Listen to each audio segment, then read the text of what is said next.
Nakahanda lang ang mga bata ko. Sino ang una mong gusto kong ligpit? Si Evita. Siya ang unahin yung patayin. Julie, punta mo na kaya si Django. Baka kailangan niya ng tulong sa pag-settle ng bill. Sige po.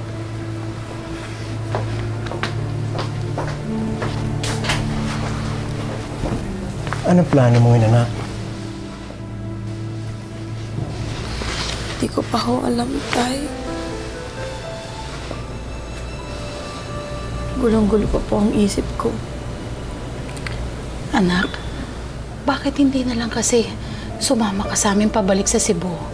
Napakalaki ng bahay doon para sa amin ng papa mo.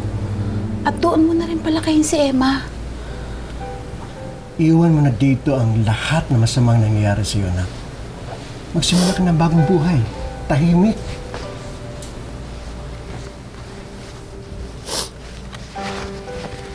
Apo.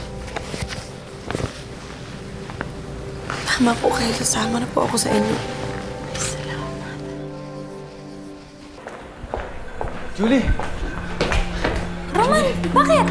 Ang ate Evita mo. Baka nasa lobby na. Paalis na kami ng ospital ngayon eh. Papatay ng ate Evita mo. Ano? Hindi ko alam kung paano eh.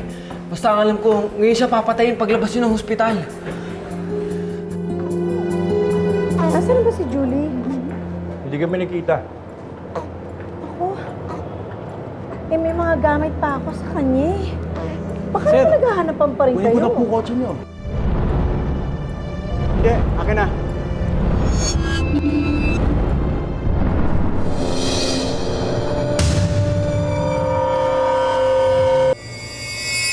Anak, hintayin mo kami dito. Kukunin ko lang yung kotse. Opo. Django, balikan mo lang kaya si Julie. Kasama na ako kina mama at papa.